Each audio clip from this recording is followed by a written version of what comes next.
Hey y'all, welcome back to Xeno Commentates Mega Man Unlimited. Last time we took on the ridiculously long 3rd and 4th Wily stages.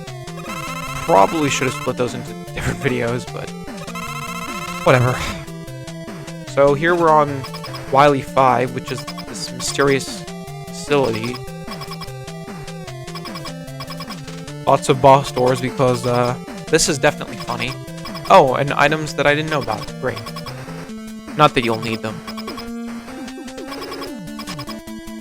So you might be wondering, what does this mystical stage that has like nothing but boss doors contain? Oh, spikes, lovely. I love those. Alright. Pretty desolate. You know, this is fine. This stage isn't supposed to be, you know, so much of a critical experience as much as kind of a story stage. So for that, this is just fine. Got a mysterious entity. Oh my god, who could it be? Oh my god, it's the X series, guys. This is so funny, bro. Back before it became kind of overused, though, so this is pretty neat. And he's invincible. You just want to die as fast as possible if you want to get on with your life.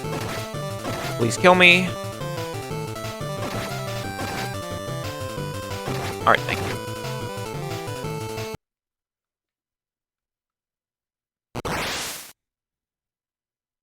But now he's dead too. Bruh. Wily somehow still alive. Alright, see you.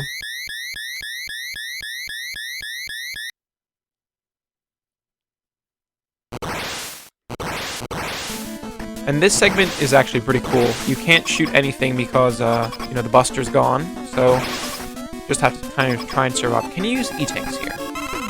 You can. Interesting. Alright, well that makes this a bit more manageable, I guess, but normally, if you don't have one, you're supposed to just pick up these small healths and dodge everything.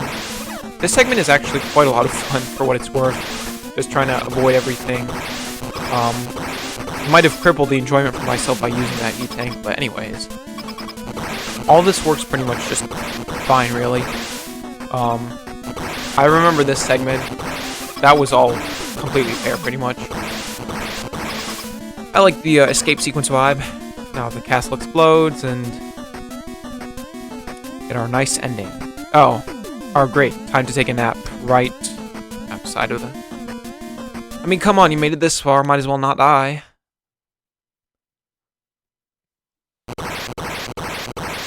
And the castle goes bye-bye.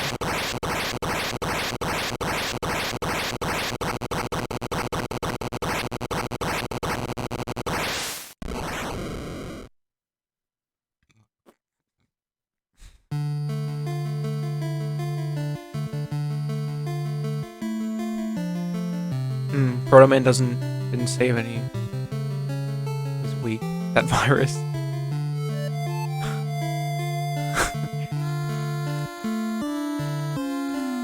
Damn, this puts me in the feels. Tragic. Oh shit, no, I didn't mean to skip that. Ah, well, straight into the ending, I guess. Get comical images of all the Robot Masters. This part's fun. None of these stats mean anything. But, you know, they're at least funny. The war's over.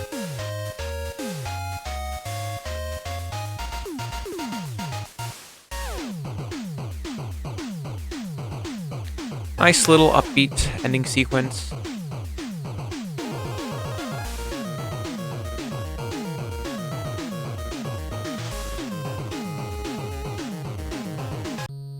Oh. I guess you can just move past it, which... that makes sense. I guess I'll take this opportunity to give my thoughts on the game, since, you know, everybody can read.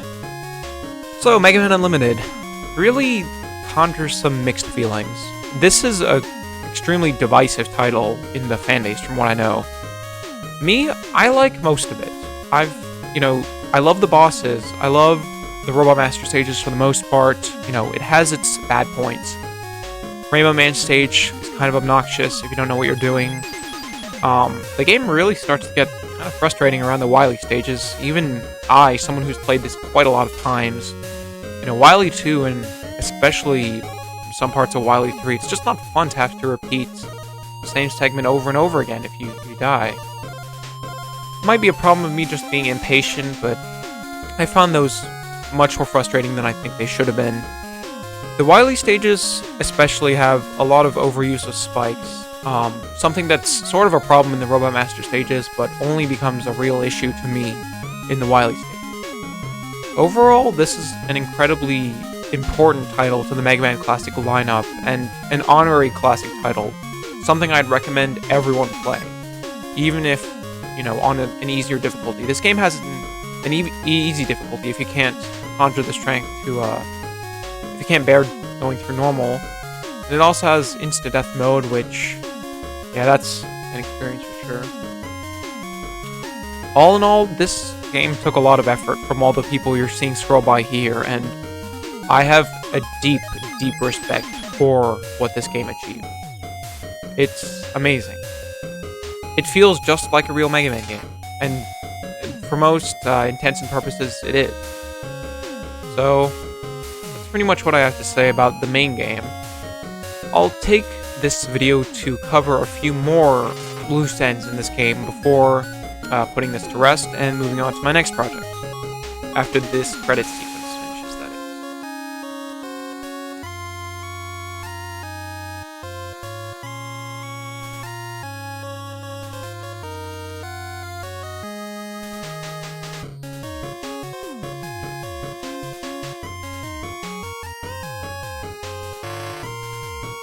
Presented by X. Yep. Alright, let's head back to the title screen.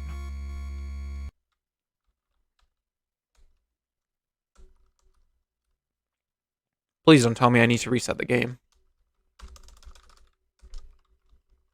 Okay. Thankfully I don't. And, that was something. Alright. So, what else does this game have to offer? A few things. First, after beating the game the first time, you can play Z Prototype, which I already had unlocked because I've already played this quite a few times. Perhaps I'll show off a little bit of Z Prototype. So, stage select music is different, which is interesting. Let's just go to Glue Man. I'm not going to be doing a whole playthrough of this, obviously, because most of the commentary would be repeats. But let's show off how this guy functions. First things first, he loses health every time he attacks, and he has this kind of Slash-esque attack that's your main move. He can dash using a separate button for some reason. You can't use down and jump anymore. He has a lot of different abilities. He doesn't get weapons from the Robot Masters, but rather techniques, such as an uppercut, double jumping, punching the ground and creating explosions, dashing in midair, and so on, which are all pretty fun. And really, the mechanic is just that he loses health when he attacks, so you need to be more strategic in when you're attacking. And of course, the downsides that melee attacks offer. That's pretty much all I have to say about this guy. Try it for yourself. The game's quite a bit of fun with him, and I'd probably call it actually easier than with Mega Man, because the techniques are pretty... And I just killed the game. That was brilliant.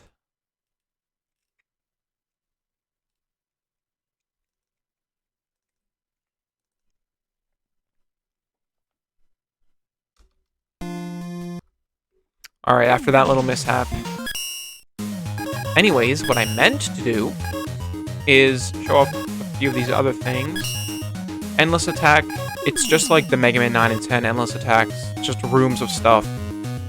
Not very fun to me. Boss Attack, just beat the bosses, whatever. The challenges, I have quite a lot to say about these.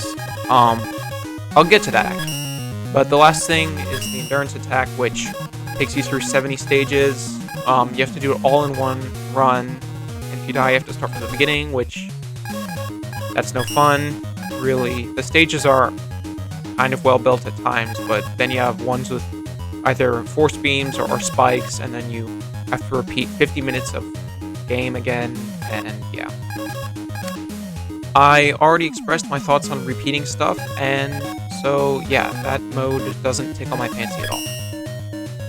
So the Perfect and Omega challenges. The Perfect are pretty self-explanatory. You have to beat the Robot Master without taking damage. These are tricky, but really fun. I recommend these. I recommend doing these to anyone. Not so much the other modes, but these are fun. So I've done all these. The Omega versions give me a bit more to talk about, and I'm just going to go through them quickly and discuss my thoughts. Because I've heard a lot of people talk about these, and, you know, maybe I can contribute to the discussion a little. So, Nailman Omega. The main difference, he's just faster, I'm pretty sure. And also the nail is 10 times more obnoxious than it was previously, because it stays for... I don't think it stays longer in terms of duration, but because Nailman moves faster, he starts his next attack pattern faster, and you can just get cornered. So a lot of these fights are unfair in some regards. This, you know, is like, it's tough, and it's not... This doesn't feel fair, just outright. But beating them gives you the Omega weapons, which make them... The main game's weapons consume less energy, so they're worth it purely for that. So, Nailman's faster. That's the main difference. I'm just gonna die so I can move on to showing next. So, he's not so good.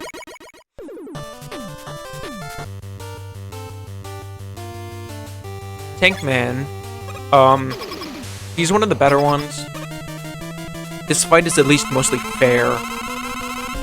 He moves really fast. This is why I was expecting the Tankman to move so much faster previously. So yeah, he fires faster.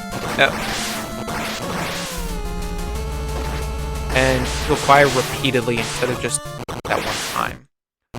I find that the best strategy is actually just to stay next to him and jump over immediately. But he's, you know, tough. Mostly fair. Very tough, though. Jetman. Mostly just a sped up version of the original, but the bomb attack is the main problem here. Like I talked about, that's ridiculous. There is no, yeah, that's BS. Total BS. You have to make a perfect jump, essentially, through the bombs to avoid it.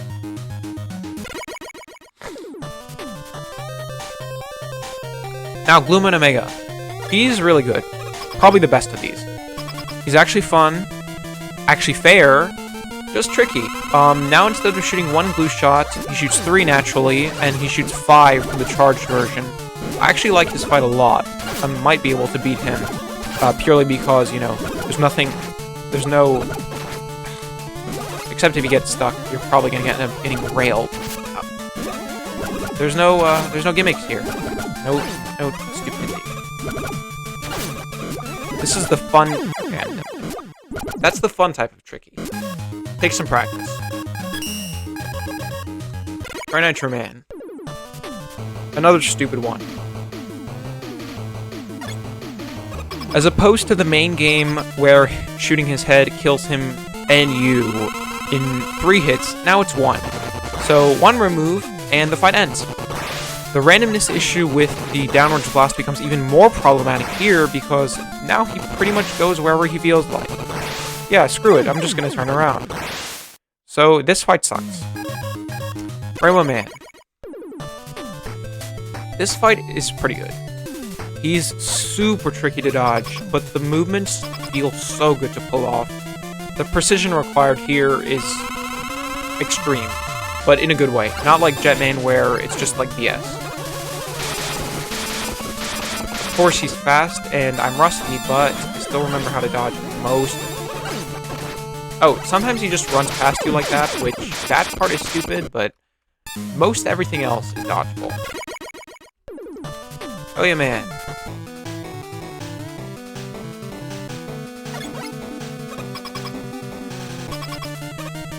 This fight's pretty good from what I remember. Just sped up? Yeah, it's just sped up. Pretty much, he just goes faster. And my buster changed for some reason. Oh, wait. No. Yeah, pretty much he just goes faster. It honestly doesn't change too much, minus that, yeah, that delay between when he moves is slower than before.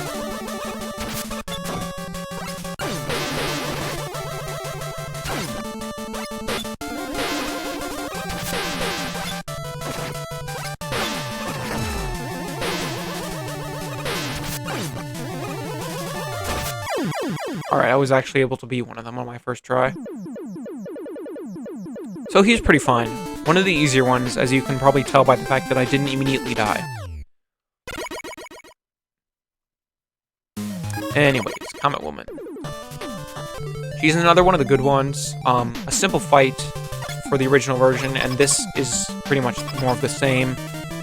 There are just more comet waves now, and if I remember correctly, the projectile that she attaches to you just moves faster. Yeah. This can be kind of tricky.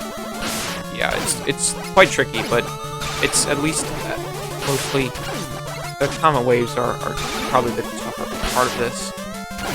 Yeah, this is fast.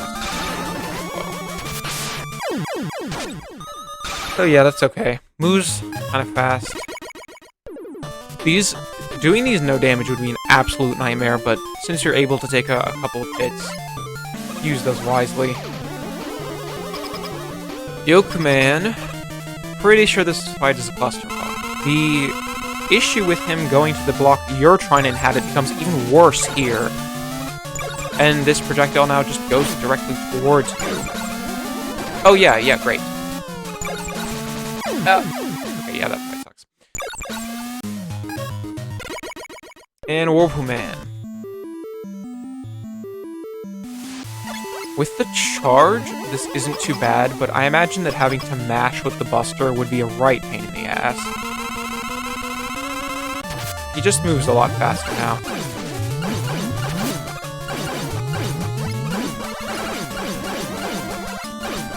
This whole screen is going to fill up with projectiles. But this is at least pretty manageable.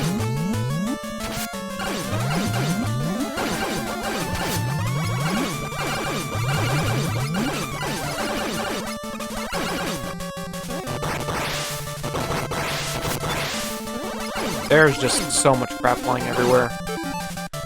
Alright, I think I've had enough of that. That's pretty much everything that there is to show off about this game. All in all, a brilliant package. Thank you for all of those who have stuck with me throughout this project, even though it's had some hiatus, some inactivity. I hope you enjoyed, and I'll see you for the next game I review, which you'll see what it is shortly. For now, this is Xeno signing off. Thank you, everyone, and goodbye.